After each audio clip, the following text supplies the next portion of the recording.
Big Mom's powers are terrifying. Every 6 months, she will gather all the people living in Totaland and ask them one simple question. Leave or subscribe?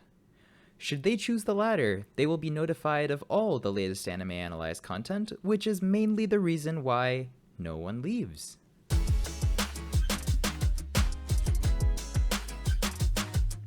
Hey friends! Anime Analyzed here, and a very happy Diwali to everyone. Firstly, a quick spoiler warning for anyone who has not read chapter 1031. And with that out of the way, we have a crazy chapter to talk about. A lot of people left last week's chapter feeling like Oda did them dirty, but this week we have some groundbreaking information, and it's getting me really riled up, so let's get right into it. The 20-second recap is, the hag has survived and keeps getting bigger? The Dino and the Doggy have teamed up against a DJ, and the three giants are helping?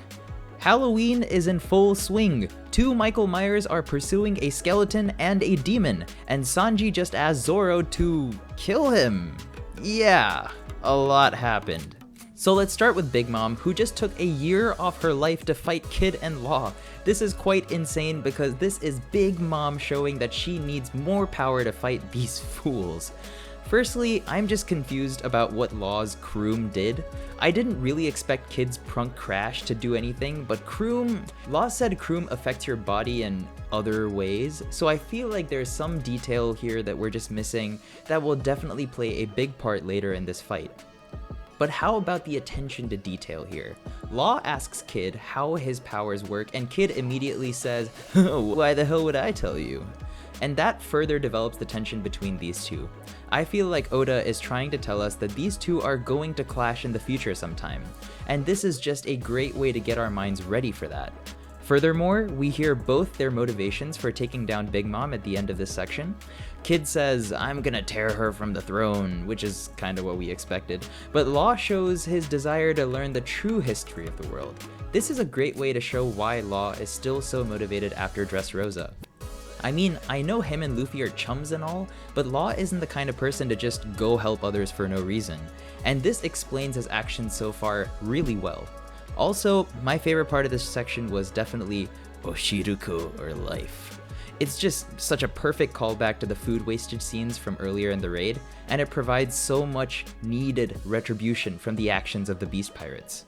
I'm told vengefulness is bad, but this felt oh so good.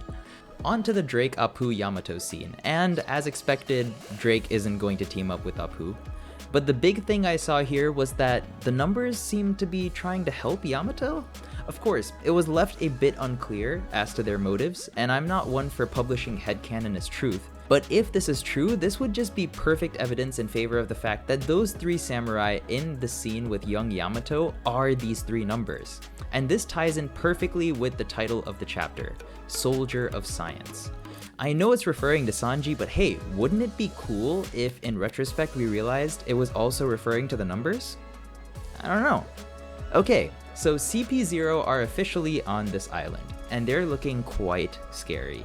Brook is a strong dude and all, but CP0 is being portrayed as even stronger than CP9, and that's quite worrisome. I'm not sure how this will play out, but I really don't want Robin captured again. I would love to maybe see Oda show how far the Straw Hats have come by having them make quick work of these CP0 fools, and in shonen manga, this is an often used technique to show how strong characters are. You first bring in some ridiculously strong side character, hype them up a lot, and then have the main character make quick work of them. Although Oda has used this in the past, he doesn't use it often and almost never in the middle of a climactic battle. But I have to say, I would hate to see Robin be taken again, especially since we just saw her get a power up and I don't want to see her be shown as weak again. I mean, Oda, we've had enough of this. Speaking of weakness, Sanji somehow got over his, maybe? And it's making me really sad. It's not that I've always been a fan of Sanji's weakness. I mean, I didn't mind it pre-time skip, but afterwards it's just been too much. But it's one of Sanji's defining characteristics. It's what makes him so lovable. And the fact that it was an unassuming innocent geisha that got hurt makes it all the more sad. Let me qualify this statement by reminding everyone that we didn't see it happen, so we don't know if Sanji was the one who did it, but for now, I'm going to assume as much. Nonetheless, This scene gave everyone involved so much character development. Obviously, we see Sanji asking which version of him Luffy would want. It's almost as if he didn't actually care about his moral code anymore, but rather how it's going to affect Luffy's journey. Also, he calls Zoro and asks him to put him down if he isn't the same person at the end of the battle. This is expected, but still such a powerful moment, and it makes this battle with his past really tangible. Then onto Zoro, who looks like he's having kind of a hard time with King, but says with absolute certainty that they're going to beat the Beast Pirates. This is classic Zoro. And lastly, Queen! I love this character. He adds so much comedy to the situation. His faces, his evil eccentric persona, and then the panel where he says, "Ooh, you're finally breaking out the Germa suit?" And there's that little heart at the start. It's hilarious. Definitely my favorite antagonist in this arc so far.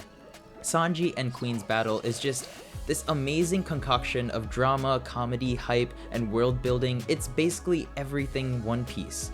And to wrap this discussion off, I think we're going to be seeing a conclusion to Sanji versus Queen very soon.